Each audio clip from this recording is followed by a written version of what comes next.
Dans cette vidéo, on va parler mental et notamment de contrôle mental. Alors, il ne s'agit pas du contrôle du mental, c'est-à-dire l'ascendant que vous pouvez avoir sur vous-même parce que vous avez identifié, on va dire, certains problèmes et que vous y avez remédié, mais plutôt quelques processus mis en place par les manipulateurs pour vous emmener là où ils veulent. Alors au niveau individuel, évidemment, quand on se fait manipuler, qu'on se fait emmener là où on veut, enfin là où l'autre veut, on peut déjà foirer sa vie, c'est clair.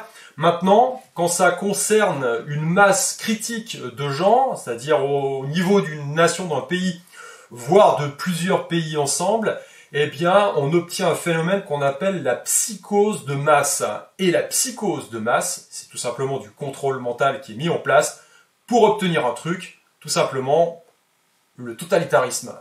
Alors ça c'est possible parce qu'il y a un processus qui est mis en place pour vous emmener là-dedans, que je vais détailler. Et puis derrière, ça repose sur deux failles psychologiques, deux failles qu'on a tous à différents degrés. Alors, il s'agit dans un premier temps d'identifier et de clairement identifier ces failles, les processus qui sont mis en œuvre pour entrer dedans. Et puis, évidemment, de remédier au problème parce que quand on est vigilant, il y a quelques petites techniques pour contrer tout ça. Il me semble que c'est un des bienfaiteurs de l'humanité, un certain Rothschild, je crois, qui avait dit qu'il faut bien agiter le peuple avant de s'en servir. Alors quand on parle de psychose de masse, on a évidemment derrière la notion de manipulation, avec un objectif qui est évidemment, lorsque l'on manipule les gens dans une large mesure à un tel niveau, l'objectif c'est d'installer une autocratie, un totalitarisme. Alors pour ça, il y a 4 conditions qui sont indispensables, qu'on va passer en revue, et vous verrez que dans l'histoire récente, on n'a pas manqué d'exemples. Alors la première condition, c'est tout simplement de faire en sorte que les gens aient de moins en moins de liens sociaux. Alors ça, j'ai pas besoin de faire un dessin, tout le monde est passé par là. Quand vous lui dites restez chez vous pour sauver des vies, évidemment, on ne peut pas avoir mieux. Donc plus personne ne sort, chacun reste cloîtré chez lui. Le lien social ne passe plus que par le virtuel.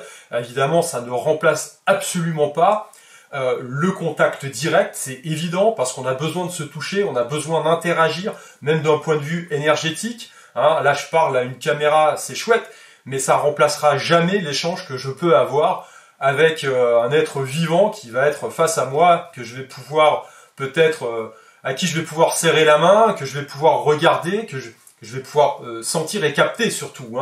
Il y a plein de choses qui passent en direct, qui ne passent pas par le virtuel, quelles que soient les technologies dont on dispose. Alors évidemment, ce manque de lien social pèse évidemment plus ou moins fortement sur les individus.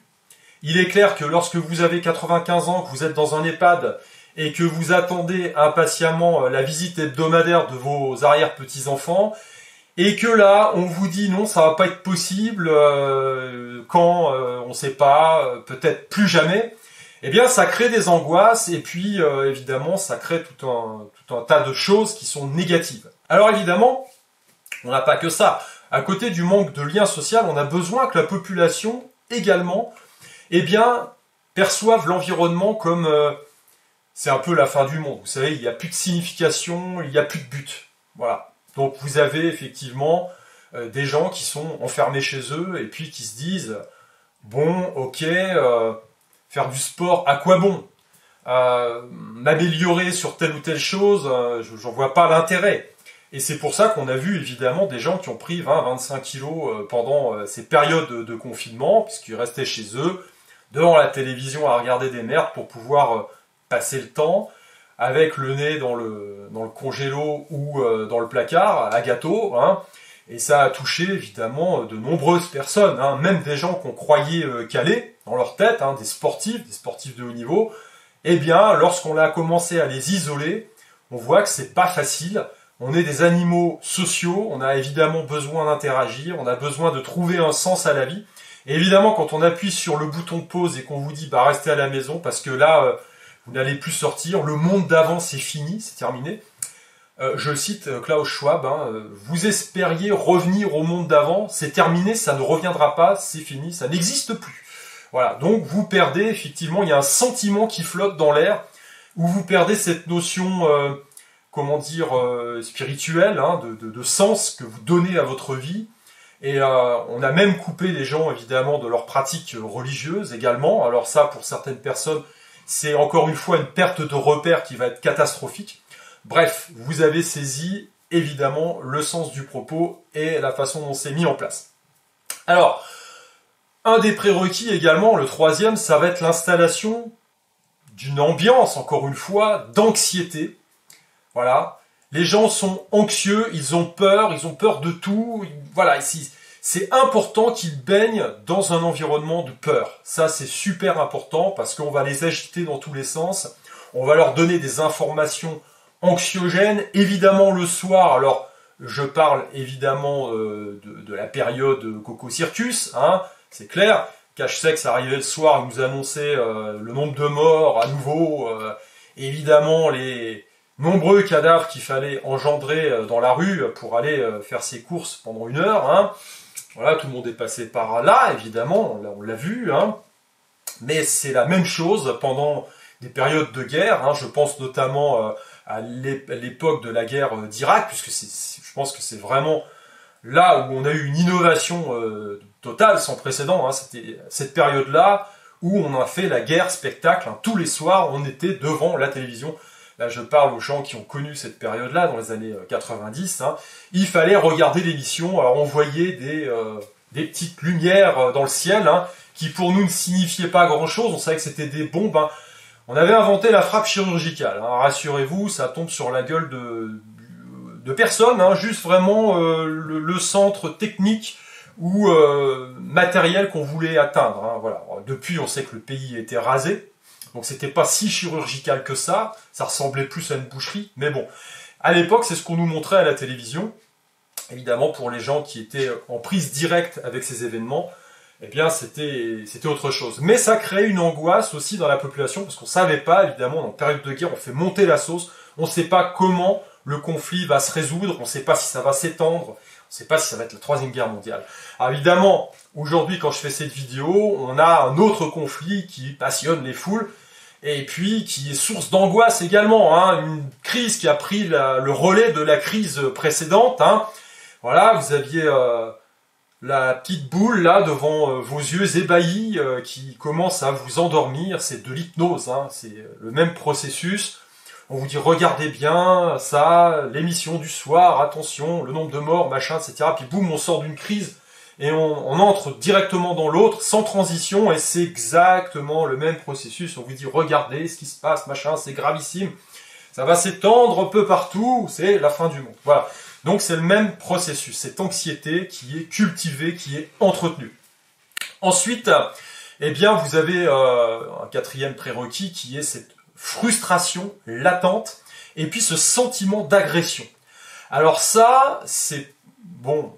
C'est entretenu aussi hein, de différentes façons. Alors, sentiment d'agression, c'est quoi? C'est quand vous sortez, par exemple, vous devez vous signer un papier en disant « j'ai le droit d'aller là, machin, etc. Je m'autorise moi-même à... » Voilà. Et vous savez évidemment que quand vous allez faire vos petites courses et que vous revenez avec des choses qui sont peut-être pas tout à fait autorisées, parce que, voilà, peut-être qu'acheter une bouteille de coca, c'est pas un truc essentiel, par exemple... Et là, vous pouvez tomber sur un flic qui va vous dire « Non, c'est pas bien, allez, je vous colle 135 balles. » Voilà. Eh bien ça, c'est un sentiment d'agression permanent. Vous vous sentez agressé à la fois par, évidemment, la peur d'un truc qui flotte dans l'air et qui peut tuer la civilisation, évidemment. Mais vous vous sentez agressé aussi par la coercition exercée par l'autorité supérieure qui, évidemment, exerce une contrainte directe sur vos vies. Hein, je rappelle quand même que dans cette période, on a eu des gens qui se sont fait récupérer sur les plages ou dans les forêts vosgiennes, hein, parce que le type était sorti un petit peu trop loin pour faire une petite rando. C'était interdit, rendez-vous compte. C'était pas possible. Donc il fallait bien louer un hélicoptère à 3000 balles de l'heure pour aller récupérer cette personne-là. Et évidemment, on va vous en parler aux informations pour entretenir, encore une fois, ce sentiment de frustration, ce sentiment d'agression latent, qui, quand on le couple à tous les autres prérequis que j'ai énoncés, eh bien, crée un environnement évidemment totalement anxiogène. La peur est au centre de l'équation. Hein.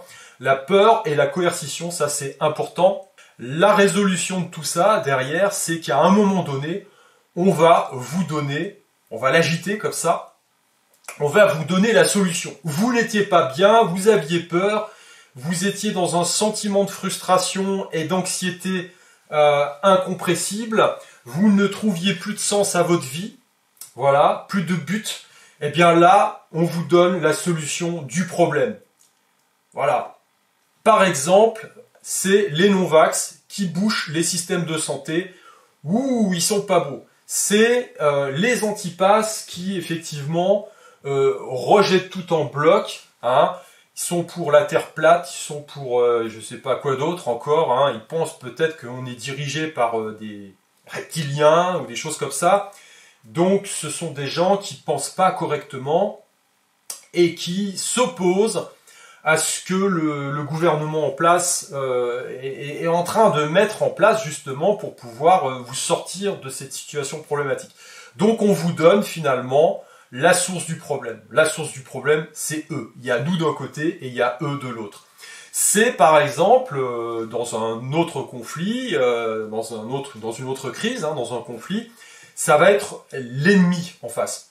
C'est le russe, c'est le juif, parce que c'est lui qui est à l'origine du problème. Hein, voilà. Donc, évidemment, par exemple, pour la crise qui nous occupe, il est évidemment normal, quand on est une entreprise, je prends juste un exemple, voilà, quand on est une entreprise américaine qui offre du service dans la musique, par exemple, hein, voilà, vous occupez de produire du matériel pour les musiciens, eh bien, vous dites, et en plus du service dématérialisé, eh bien là, vous dites tout simplement, non, j'interviens plus en fonction des adresses IP des ordinateurs lorsqu'il s'agit de clients russes. Voilà. Donc, vous leur refusez l'accès au service parce qu'ils sont russes. Et c'est normal, parce que leur président est un affreux dictateur qui vient d'entrer dans un pays et qui met évidemment ce pays à feu et à sang et qui peut potentiellement entraîner une troisième guerre mondiale.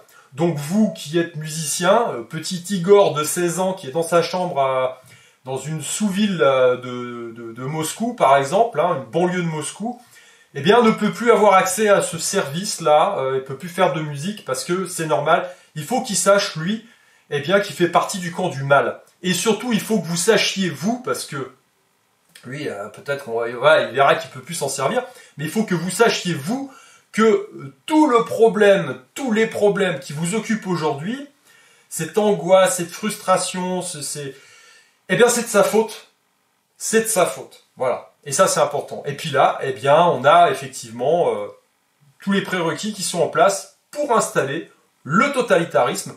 Parce que comme vous apportez une solution aux gens, eh bien, contre leur liberté, évidemment, hein, malheureusement c'est comme ça, toujours, hein, leur liberté de penser, leur liberté de mouvement, leur liberté tout simplement de réfléchir par eux-mêmes et puis d'avoir une opinion, tout simplement, qui peut être divergente, eh bien ils sont prêts à renoncer à leur liberté. Et ça repose évidemment sur un processus hein, que je viens de détailler, mais également deux failles psychologiques qu'il est important d'identifier parce que c'est la porte d'entrée à tout ce bordel. Pour arriver à leur fin, les manipulateurs utilisent deux portes d'entrée qui sont des failles psychologiques qu'on présente tous et qui sont fondamentales parce que pour nous, en tout cas, quand on ne veut pas rentrer dans ce système-là, il s'agit d'identifier dans un premier temps ces deux failles et ensuite de mettre en place un petit protocole eh bien, pour s'affranchir de leurs effets négatifs, hein, tout simplement. Alors la première faille psychologique, c'est tout simplement la dissonance cognitive. Alors qu'est-ce que c'est que la dissonance cognitive? C'est tout simplement quand vos actions, vos actes se heurtent à vos valeurs, à vos croyances personnelles. Alors comment c'est possible ça? Je vais parler de la police française. On sait qu'il y a beaucoup de gens dans la police française qui votent à droite, voire très très à droite, d'accord? Eh bien, peut-être qu'à un moment donné, dans le cadre de leur métier, vu qu'ils sont gouvernés par des mondialistes un peu gauchos, on va leur dire, par exemple, de se laisser taper dessus, de ne pas réagir lorsqu'ils interviennent dans une cité. Bah là, vous êtes dans une situation de dissonance cognitive, parce que vous avez des croyances personnelles, vous avez peut-être des valeurs personnelles qui vont entrer en conflit, tout simplement, avec vos actes, Voilà, donc vous êtes entré dans la police pour pouvoir, la plupart du temps, comme un cow-boy, hein, lutter contre les méchants, c'est comme ça, chacun son rôle. Et vous vous retrouvez dans le cadre de votre métier à être dans l'inaction ou la passivité quelque part. Donc ça crée une situation de dissonance cognitive, ça crée un conflit interne qu'il est difficile à résoudre. Alors pourquoi ça fonctionne? Tout simplement parce que lorsque vous êtes policier, eh bien vous êtes embauché et vous devez obéissance à une autorité supérieure. Donc, on vous met dans un système où vous devez obéir et où vous êtes contraint parce que, comme tout le monde, vous avez évidemment une maison à rembourser, des enfants à nourrir et peut-être un week-end à prévoir avec maman. Donc, ça crée évidemment un problème et vous devez vous conformer à ces ordres-là. Alors, dans d'autres cas de figure, eh bien, ça va être exactement la même chose. Dissonance cognitive, à quel niveau? On vous dit restez chez vous, vous ne devez pas, par exemple, assister ou accompagner une personne âgée vers sa dernière demeure, par exemple. Hein. Vous ne pouvez pas lui rendre hommage lorsqu'elle est décédée. Donc ça crée des dissonances cognitives, encore une fois, parce que on vous force à ne pas le faire. On vous dit, d'un point de vue moral, restez chez vous, c'est pas bien, vous risquez de tuer du monde en le faisant, etc. On vous empêche de le faire parce que si vous le faites, vous allez vous prendre une amende, vous allez vous retrouver en prison, enfin voilà. Donc on vous force aussi à rester dans la norme édictée. Et ça entre en conflit avec vos croyances, avec vos valeurs personnelles, où vous devez effectivement accompagner la personne. Je vous donne un antidote à ce problème-là. Donc vous avez l'argument moral d'un côté qui est la forme de manipulation, vous avez la coercition de l'autre, c'est-à-dire la peur du gendarme, les ordres édictés par l'autorité supérieure, et vous avez en regard de ça vos valeurs personnelles. Voilà. Alors tout ça entre en conflit. Alors la première des choses à faire, c'est effectivement de se réinformer. Ça c'est super important parce que vous avez un narratif qui est officiel, qui se repose encore une fois, sur des arguments d'ordre moral. Donc, vous devez, dans un premier temps, trouver les informations alternatives, donc des voix plus ou moins dissidentes, ça se trouve, hein, des gens qui vont vous apporter des arguments différents et qui vont alimenter votre réflexion personnelle pour que vous puissiez, en votre âme et conscience, prendre une décision, voilà, faire un choix éclairé et qui repose sur vous. La deuxième chose, c'est effectivement de lutter contre la peur du gendarme, la peur de ne pas obéir à l'autorité supérieure alors que vous êtes formaté depuis toujours pour ça, depuis, on va dire, le berceau, en passant par l'école, en passant par le monde professionnel, vous êtes habitué à obéir. Eh bien, il faut lutter contre ça, c'est-à-dire qu'il faut un petit peu de courage, tout simplement, en vous disant, est-ce que cette autorité me donne un ordre qui est légitime en regard de la morale, de ma morale personnelle. Et prendre une décision en regard de ça, en vous disant, par rapport à vos valeurs, votre socle de valeurs et votre morale personnelle, vous dire, ok, la loi est de leur côté, mais ma morale à moi est en opposition.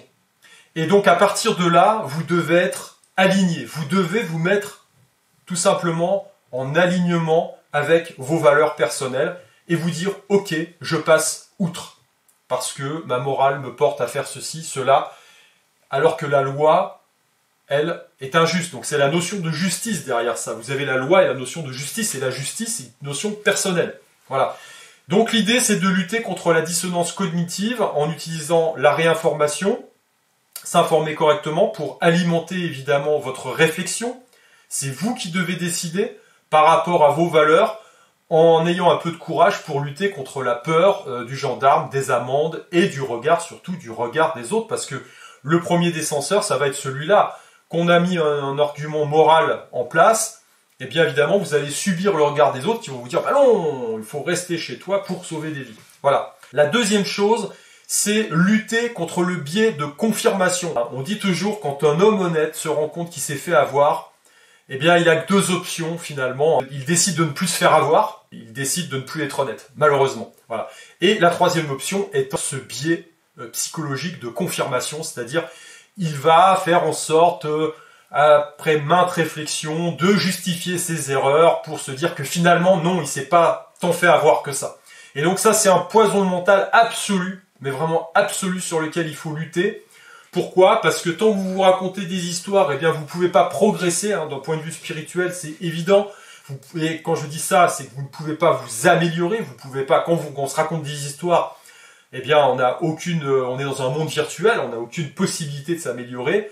Quand vous vous êtes fait avoir une fois, bon, il faut savoir reconnaître la part de responsabilité qu'on a là-dedans, très clairement.